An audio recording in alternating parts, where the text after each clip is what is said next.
আসসালামু আলাইকুম সুপ্রিয় দর্শকবৃন্দ, আজকে আপনারা স্ক্রিনে যে ঘাসটি দেখতেছেন এটি মূলত ইন্দোনেশিয়ান স্মার্ট নেপিয়ার হাইব্রিড ঘাস। দর্শক, এটি মূলত আপনার গরু কিংবা ছাগল, ভেড়া, মহিষ, গারল আপনার খামারের যে কোনো গবাদি পশুর জন্য আপনি এই ঘাসটি চাষ করতে পারবেন। দর্শক শ্রোতা, এই ঘাসটি আপনার অন্য যেই হাইব্রিড ঘাস বাংলাদেশে রয়েছে সেই ঘাসের মতো এই ঘাসটি হয় না। আপনার এটি অনেক বেশি চারা হবে নিচ থেকে এবং আপনার এই গাছটি অনেক বেশি পাতা হবে।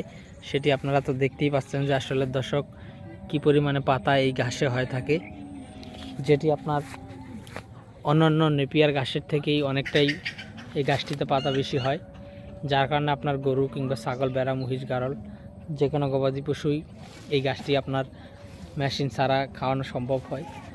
আর এটি পাতা বেশি হওয়ার কারণে আপনার এটি দীর্ঘদিন পর্যন্ত জমিতে নরমও থাকে, যার কারণে আপনারা এই গাছটি অন্যান্য আরও দুই থেকে তিনটি জাতের ঘাসের পাশাপাশি ইন্দোনেশিয়ান স্মার্ট নেপিয়ার ঘাসটিও চাষ করতে পারেন। দর্শক, আমাদের কাছে বর্তমানে সব ধরনের ঘাসের কাটিং রয়েছে।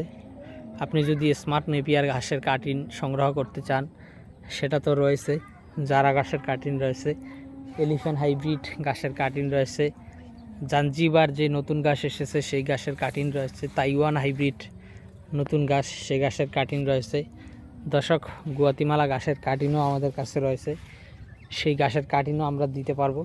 তবে আপনারা যে কোনো ঘাসের কাটিং অথবা যে কোনো খামার ভিত্তিক পরামর্শের জন্য আমাদের স্ক্রিনে দেওয়া নম্বরে যোগাযোগ করলেই আমরা আপনাদেরকে সঠিক পরামর্শ দেওয়ার চেষ্টা করব। আর যদি আপনি কাটিং চান কিংবা কাটিং সংগ্রহ করতে চান তাহলে আমরা চেষ্টা করব আপনাদেরকে সুস্থ সবল এবং পরিপক্ক ও ভালো মানের কাটিং আপনাদের হাতে পৌঁছে দেওয়ার।